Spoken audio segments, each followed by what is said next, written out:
অমুক টেরা বা টেরা অমুক নামের আগে এবং পিছনে একটা যোগ করা থাকে। স্কুল কলেজ ছোট থেকে অনেকে ভাঙায় বা খারাপ নামে আসলে ডাকে আমরা ইত্যাদি হবে। এটাকে লক্ষ্মী টেরা হিসেবে আসলে কেউ বলে না, না, কেউ এটা বলে না। সবাই একটা হেনস্থা করেই বলে। আচ্ছা, তোমার দুই চোখই বাঁকায় যেত, বাম চোখটা বেশিরভাগ সময় বাঁকায় থাকতো। যেহেতু এটা একটা চোখের চুল, এটা থেকে উন্মুক্ত হয়ে গেল, এটা তো কোনো দোষ নেই। যে অপারেশনটা কি আসলে খুব ভয়ের? না। এটা কি খুবই পেইনফুল? অপারেশন পরবর্তী তোমার রিকভারি স্টেজটা কেমন ছিল? তুমি কি কোনো কমপ্লিকেশন ফেস করেছো, কি ডবল দেখেছো? তোমার যদি একটা রেটিং দিতে হয় এই হসপিটালে, এই সার্ভিসকে তুমি আউট অফ 10 কতটুকু রেটিং দিতে? আসসালামু আলাইকুম, আমি আব্দুল হান্নান। আমি আসছিলাম বাংলাদেশ আই হসপিটালে। এখানে আমার স্কুইন বা যেটা বলে বাঁকা চোখ, এই চোখের করার জন্য।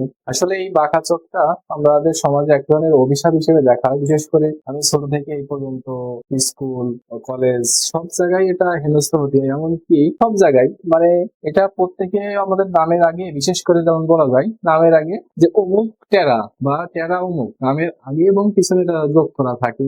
স্কুল কলেজ ছোট থেকে অনেকে ভাঙায় বা খারাপ নামে ডাকে ইত্যাদি হবে। তো তারপরে আমি খোঁজ খবর নিয়ে এইখানে আসছি বাংলাদেশ আই হসপিটালে।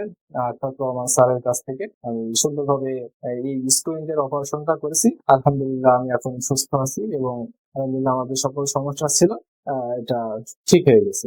আসসালামু আলাইকুম, আমি ডক্টর আশফাক রহমান খান। আজকে আমাদের সাথে রয়েছে আমাদের একজন পেশেন্ট। আমি পেশেন্টের চেয়ে বলবো যে আমার এক খুব পরিচিত কাছের ছোট ভাই।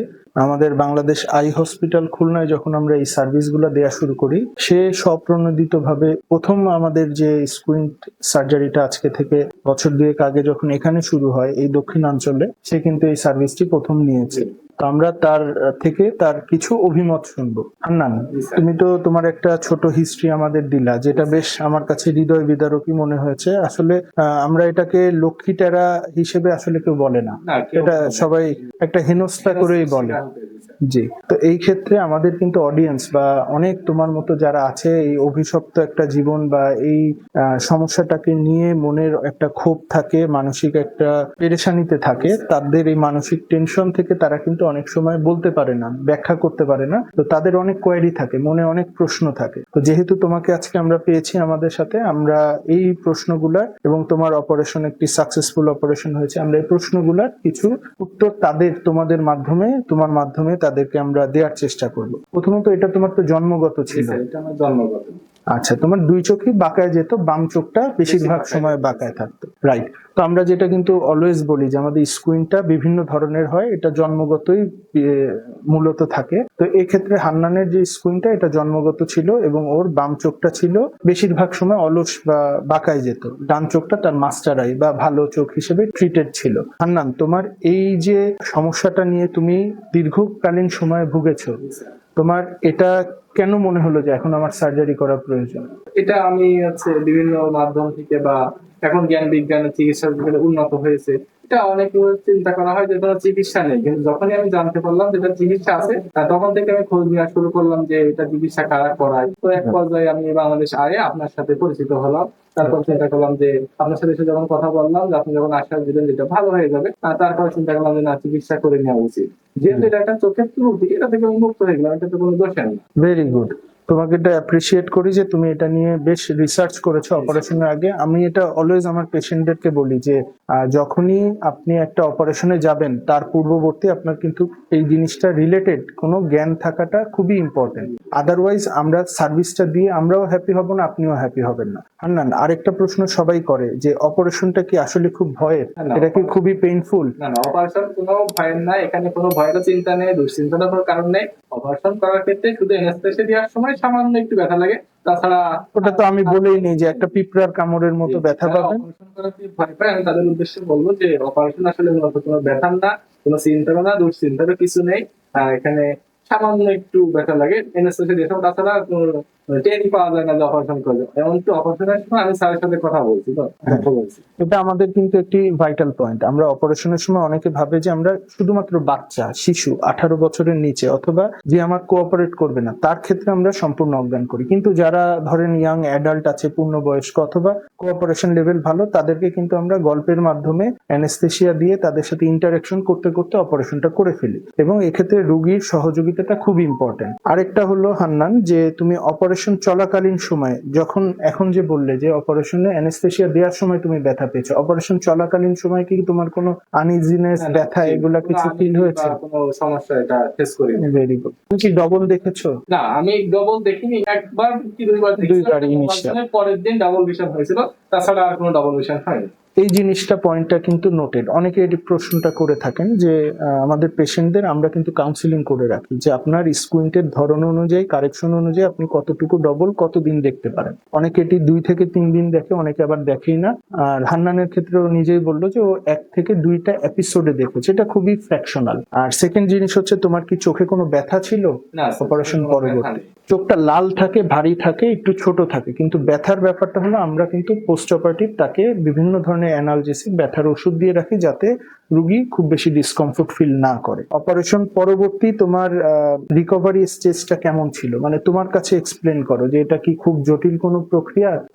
এক্ষেত্রে তুমি কিভাবে তোমার পুনর্বাসনটা এত সুন্দর? জটিল প্রক্রিয়া না, এটা মূলত আপনার 1 সপ্তাহ 10 দিনের মতো একটু যেটাকে বলে বেড রেস্ট, আর 15 দিন করলে তার 1 মাসের মতো মানে স্বাভাবিক রেস্টে থাকলে তারপর এটা কাজ কাম বা আউটকামটা ভালো হয়। করা যায়। আর তুমি তো এরকম কোনো সমস্যা নাই, এবং আমি তো টিউশন করাতাম 1 সপ্তাহ বা 10 দিনের পরবর্তী থেকে আমি পড়ানো শুরু করে দিয়ে স্টার্ট করে দিয়েছি।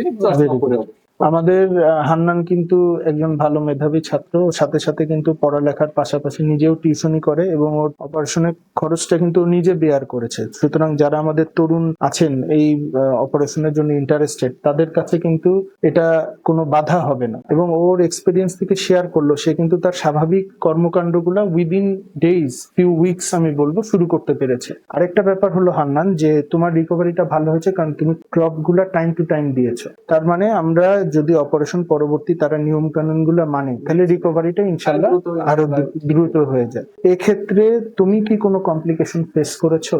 না, না, আমি তেমন কোনো কমপ্লিকেশন ফেস করিনি। এখন হান্নান, যদি আমি তোমাকে প্রশ্ন করি যে ওভারঅল আমাদের যে টিম, যারা আমাদের অ্যানেস্থেটিক টিম, আমার ওটি অ্যাসিস্ট্যান্ট টিম, ইনক্লুডিং সার্জন, তোমার যদি একটা রেটিং দিতে হয় এই হসপিটালে, এই সার্ভিসকে তুমি আউট অফ 10 কতটুকু রেটিং দিতে চাও? আলহামদুলিল্লাহ, এখানে সকলের ব্যবহার এবং সকলের কার্যক্রম দেখে আমি যদি রেটিং দিতে বলে আমাকে আউট অফ 10, তো আমি ইনশাআল্লাহ 8 দিব।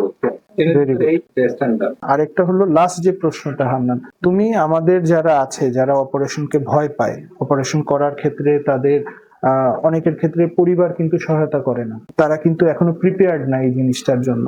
আমাদের দেশে এটা সামাজিক একটা প্রতিবন্ধকতা বলবো, প্লাস অনেকে অপারেশনটাকে কিন্তু ভয় পাচ্ছে। তাদের জন্য তোমার মেসেজটা কি হবে যদি শর্ট করে বলো? তাদের জন্য আমার মেসেজ হচ্ছে, প্রথমে পরিবারকে বোঝাতে হবে যে এটা চিকিৎসা এখন বর্তমানে আছে। পরিবার যদি মানতে চায় তাহলে ডাক্তারের সাথে এসে পরামর্শ করলে সমাধান হয়ে যাবে। তারপরে যদি না চায়, তো এখন আমি যুবকদের বলবো যারা আমার মতন আছে, দুশ্চিন্তা না করে, হতাশাগ্রস্ত বা হীনস্তায় না ভোগে, এখন নিজে ইনকাম করে অপারেশন করে ফেললে হয়ে যাচ্ছে। নিজে ইনকাম করে বা নিজে কোনো একটা ওয়ে তৈরি করে, এখন বাংলাদেশে অহরহ এটা অপারেশন হচ্ছে। তাদের জন্যই বলবো যে পিছনে পড়ে না থেকে নিজেকে সামনে এগিয়ে নিয়ে যেতে। Very good. খুব সুন্দর একটা অ্যাডভাইস কিন্তু হান্নান আমাদেরকে দিল যে এই জিনিসটার এখন একটি ট্রিটমেন্ট আছে। আগে এটাকে লক্ষ্মী টেরা বিভিন্ন কিছু বলে, আবার সামাজিক অবহেলা করে, অজ্ঞানতার কারণে এটা সঠিক চিকিৎসা হতো না। এখন কিন্তু হান্নান নিজে মুখেই বললো যে ও কিন্তু নিজের চিকিৎসার খরচটা নিজেই বেয়ার করেছে। I am so proud of him. এটা আমি আমার অনেক পেশেন্ট, আমি লিটারালি মাসে যদি আমার 50% স্কুইন্ট সার্জারি করে থাকি, তার মধ্যে ও একমাত্র ব্যতিক্রম যে কিন্তু এই জন্য ওর ইন্টারভিউটা আজকে আমরা নিচ্ছি, যে ও নিজে সেলফ ডিপেন্ডেন্ট হয়ে নিজের মতো করে এই বয়সে অপারেশনটা করেছে এবং নিজের সক্ষমতা দেখিয়ে। এবং এটা আমি বলবো যে অন্যদের জন্য এনকারেজিং, যে আপনারা পিছায় থাকার কোনো প্রয়োজন নাই। চিকিৎসা অবশ্যই আছে, যে কোনো ভালো অকুলোপ্লাস্টি সার্জন, যে কোনো ভালো স্কুইন্ট সার্জনকে দিয়ে আপনি এটা লেস কমপ্লিকেশনে করায় ফেলতে পারেন। আর যে কোনো মানুষ ম্যানমেড যে কোনো সার্জারিতে 10% ফেলিয়ার রেট থাকে, এটা একসেপ্টেড ওয়ার্ল্ড ওয়াইড। তো আমাদের চেষ্টা থাকে যে আমার রুগীর যাতে কমফোর্ট লেভেলটা থাকে এবং আল্লাহর রহমতে সে ভালো রিকভারির দিকে যায়। আর ধন্যবাদ হান্নান তোমাকে আজকে সময় করে আমাদের সাথে সময় দেওয়ার জন্য।